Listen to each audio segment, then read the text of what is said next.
The 4x4 Club Challenge is brought to you by Bridgestone South Africa. Welcome to round 2 of the 2013 Bridgestone 4x4 Club Challenge. This round is hosted by the G-Extreme team, or the Mercedes Benz 4x4 Club if you like. The highly capable Mercedes Gelandewagen forms the backbone of the club, and in March, a collection of Stuttgart's finest 4x4 hardware arrived at the G-Extreme track north of Pretoria to do battle.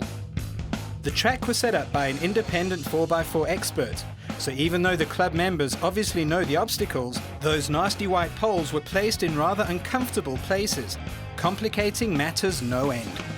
Over the years, the G-Wagons have often dominated the Bridgestone 4x4 competitions. In 2012, former champion Johan Marx managed to get it all together for the final round in his short wheelbase Gelandewagen and took the crown. But here the reigning champ will be up against a German conglomerate of Gelandewagens, all highly capable and with another former champion and several event winners in the mix as well. A former winner, John Fuller, was clearly taking this very, very seriously. Meanwhile, an interesting assortment of expensive Mercedes 4x4s accumulated at the club's track, from a stock standard ML500 to AMG versions of the Gelandewagen, costing more than 1.5 million rand. For this competition, the field is divided into two categories, short and long wheelbases. So some of the obstacles only the shorties will have to do, and other obstacles are designed only for the long wheelbase modes. So it looks like we may be in for an interesting day on the 4x4 track. Without further ado then, let the G-Games begin.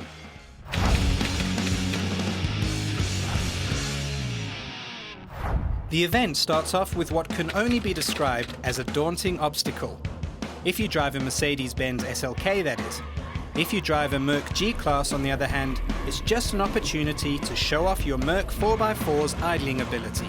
But wait, that's Marko Marinkovic, another former Bridgestone 4x4 champion. Let's hear what vehicle he reckons will win today.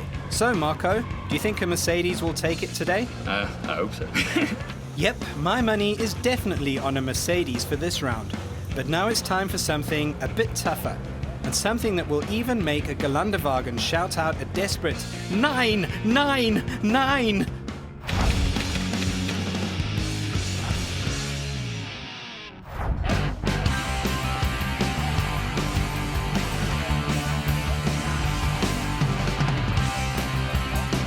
This is obstacle 2, and at first doesn't look at all that difficult. Drive through a little stream and up and over a heap of sand. Easy, right? Here's John and Desiree Fuller in their Gelandewagen. The Fullers easily dispatch the stream crossing. Then up. No, wait. 9! The Gelandewagen has wedged itself on that heap of sand. All four wheels turning in thin air. What happened there, John? You know, I think the chap that set up this course may have been slightly over-enthusiastic, but it's a challenge. I should have hit it with a little bit more speed. I think my co-driver would have enjoyed that. Right, so we're 2 minutes into this competition and it's already time for the first recovery. The marshal, who clearly has a bone to pick about something, hooks his Hilux up to the Gelandewagen.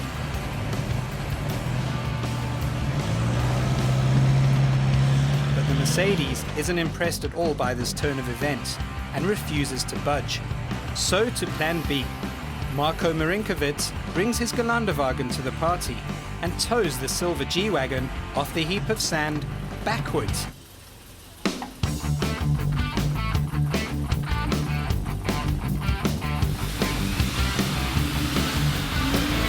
The Fullers attack the heap again, this time with a bit more gusto. And up and over she goes. Ha! Dat is wunderbar! Now it's Marko's turn to attack the heap of sand. And carefully studying the Fullers' attempts in detail, Marko doesn't spare the horses and successfully conquers the hill. Time to move on to the next challenge, and a right proper one it turned out to be too.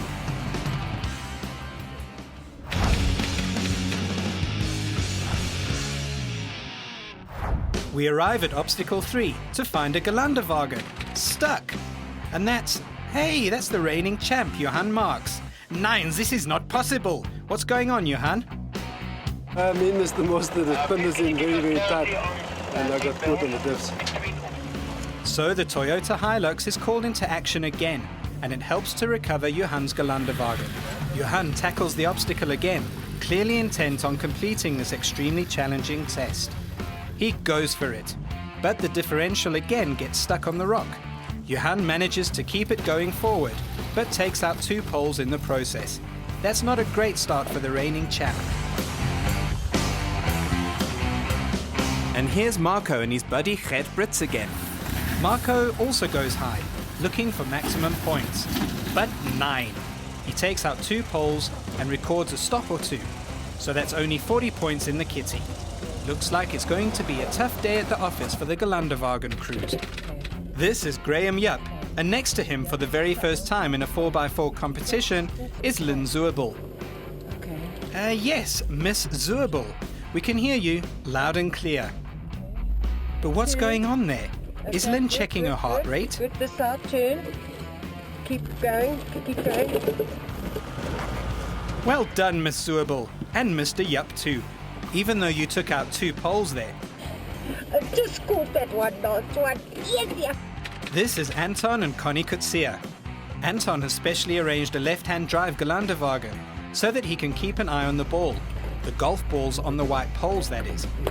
The Gelandewagen also takes out 2 poles, so that's just 50 points in the bank. We'll come back to this obstacle when the long wheelbase teams start to tackle it. For now, let's stick to the shorties.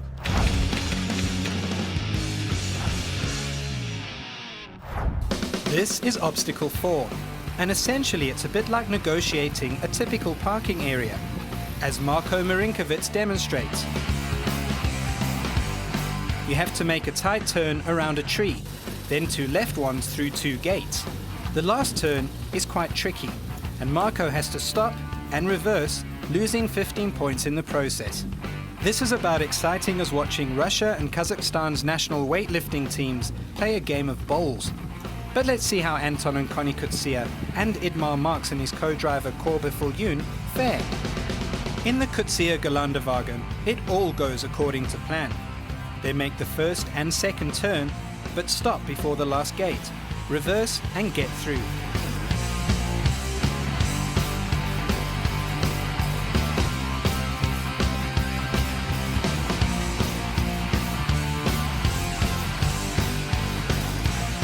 Idmar and Corbe are utterly focused though. They've worked out a cunning plan. They go round the tree, but then stop and reverse before the second gate.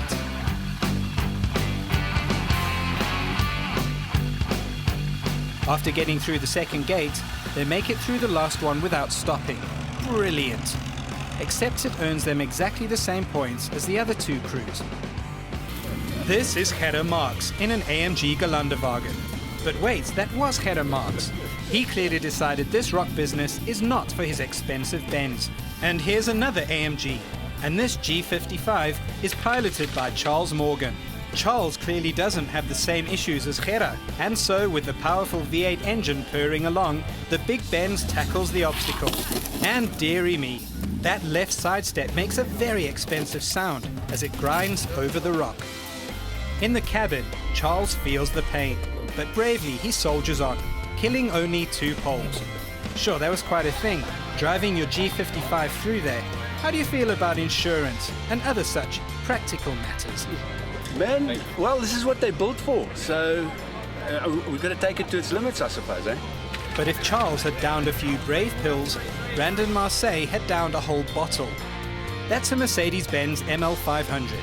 Yes, it has low range and 4 ETS traction control and a powerful V8 engine.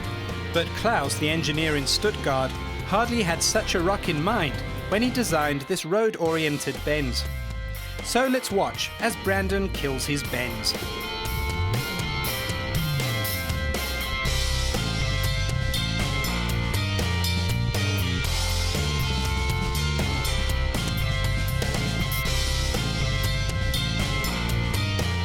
Und der liebe greatness!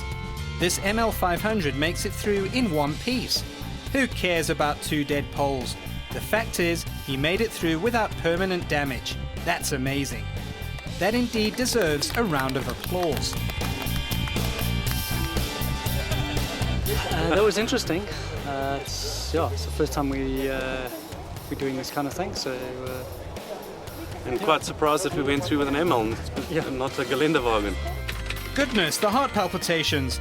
Thankfully, here's another Gelandewagen, and it's one with a very concise ethos about life displayed on the wheel cover. And that's owner Klaus Fischer, who seems determined to uphold that ethos at all costs.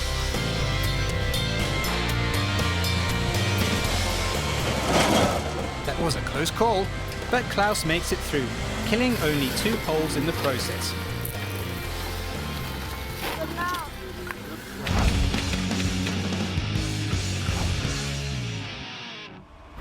This is obstacle 6 for the shorties. Start at a gate, drive up and over a heap of sand, and that's it. First up, if you'll excuse the pun, are Graham Yupp and his better half, Lynn Zuerbel. That was terribly exciting. Okay. While Anton and Connie Kutsia line up to tackle this extremely tough and entertaining obstacle, we'd like to take this opportunity to clarify something. As you may have noticed earlier in the program, there's a certain individual who keeps on appearing on the screen. No matter which way the camera turns, there he is. There he is again. And there he is yet again.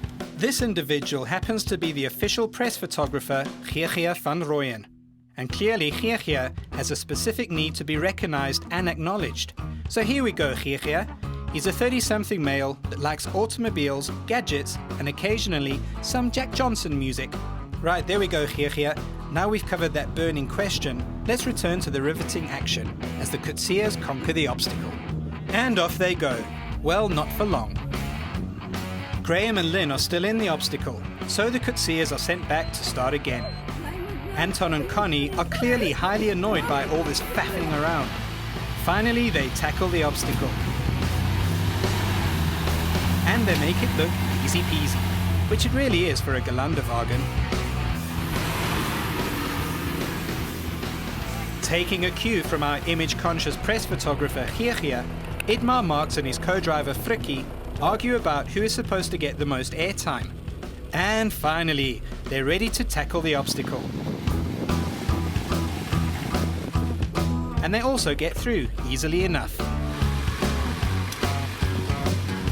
This is Joachim Vermoerten and his co-driver Johan Rabenheimer. Johan started the day as a spectator, but was roped in as a co-driver and seems to find it all terribly exciting. Yes, that's a camera. Yep, that one. Anyway, back to the action. But oh dear, they carried the curse of the camera with them. It seems Joachim and Johan had completely forgotten an important detail. What are mirrors?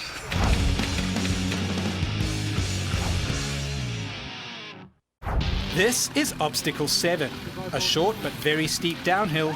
First up are our men in the mirror, Joachim Vermoerten and his rookie co-driver Johan. On the way to this obstacle, Johan has clearly practiced his facial expressions to ensure that cool, calm, brute man kind of aura.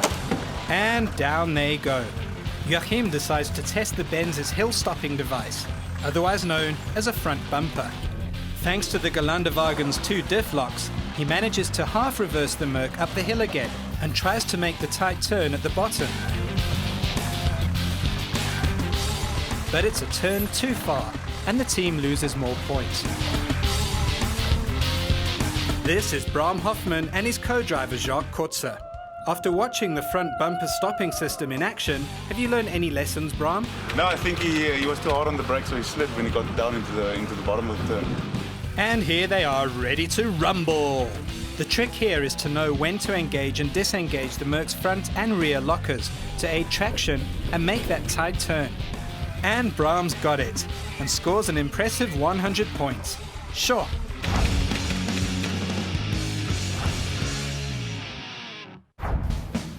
Here is Gerrit Marx and Sven Werthmann and their snazzy G55. And after skipping the daunting rockfall earlier, it seems that he's actually going to tackle this one. Not that it's terribly difficult, mind. An easy axle twister for a Gelandewagen, followed by an easy climb and a reasonably tight turn through the poles. There goes Gerrit and his G55. And there seems to be a lot of beeping going on in there. It's the Benz's park distance control that is clearly convinced a collision is imminent.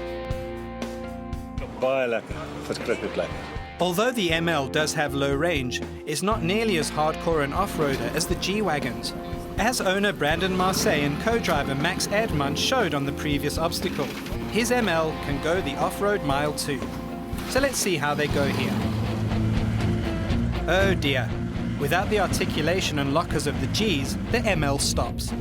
Now the 4 ETS traction control kicks in and gets the Benz moving again. With a bit of a bang, it gets through the axle twister.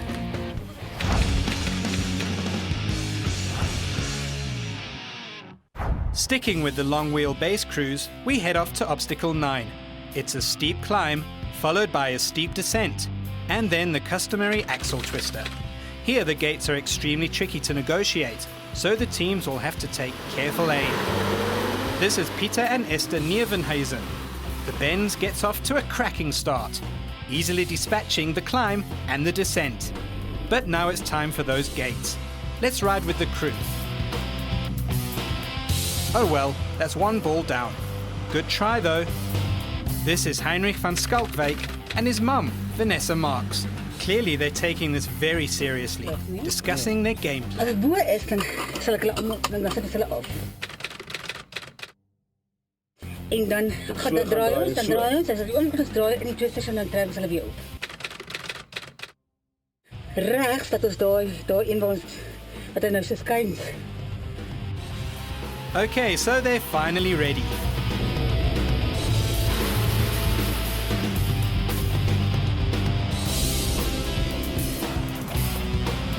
But oh no, they take out 2 poles. Oh, and look, there's Geergia again.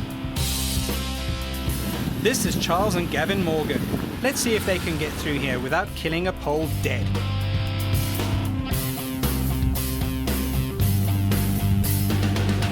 And here's that ML500 again. This will be a real test for this Benz's traction control system.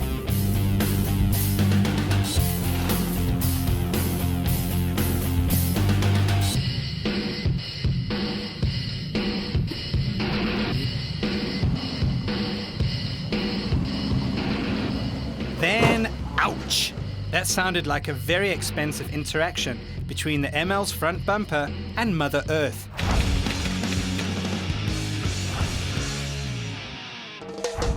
The last obstacle of the day was actually 2 obstacles, one version for the shorties and one for the long wheelbase Gelandewagens. Both featured severe axle twisting action, where the drivers had to keep their wits about them. Oh, and the lockers locked.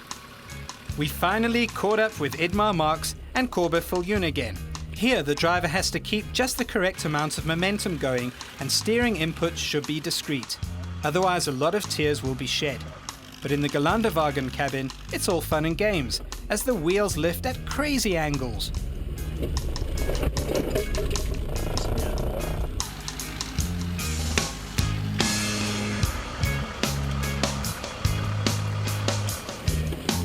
Well done. Up.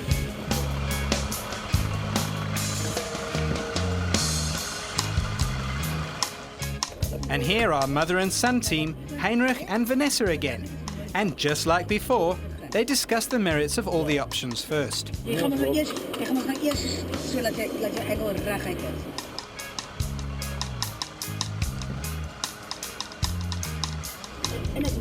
And they're finally off. And the mother and son duo have a right blast of a time conquering this obstacle. Pity about the dead poles.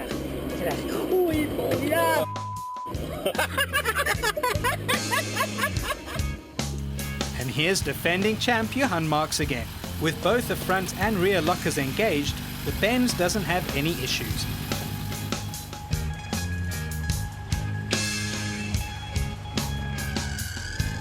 We've left the best performance of the day for last. Well, maybe not the best, but certainly the most entertaining. It's 4x4 newbies Hans de Toy and Stephen Hall. Over to Hans and Stephen. Okay, ek gaan maar so lê. Ja. Plakskool met die dinge skeef. Okay.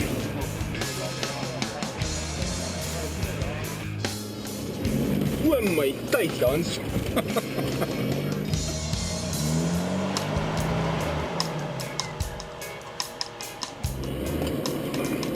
Die goed seker aansit.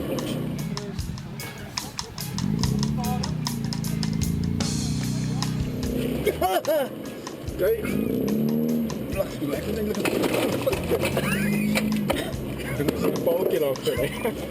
And that, as they say in the classics, was that.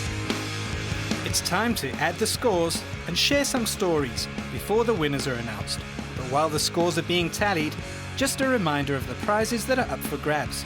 The 3 podium finishers respectively get a R10,000 gift voucher from Bridgestone, a set of Light Force spotlights from Opposite Lock, and a hand winch, also courtesy of Opposite Lock. An environmental prize worth R2,000 goes to the most environmentally friendly team. The overall prizes in this competition are the real treat though. The overall winner will drive off with a Conqueror off-road trailer to the value of R50,000. Conqueror has been a partner of Bridgestone's 4x4 competition for a number of years now, and this main prize is a big drawing card. The overall runners-up will receive a fully adjustable Tough Dog suspension worth R20,000 from Opposite Lock. Just what the doctor ordered if you want to be really unstoppable in a 4x4 environment. So let's get down to business. And in third place, bagging that Opposite Lock hand winch is Bram Hoffman and his co-driver Jacques Kotzer. Second place goes to former champion Marko Marinkovic and his co-driver Gert Brits after another solid performance. But the king of the hill on the day is Idmar Marx, along with his buddy Corbe Fulgun. Idmar had a splendid day behind the steering wheel and walks away with that R10,000 tyre voucher from Bridgestone.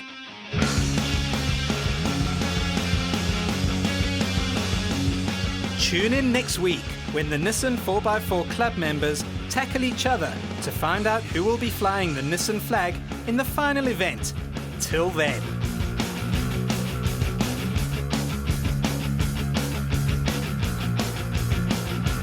The 4x4 Club Challenge was brought to you by Bridgestone. Your journey, our passion.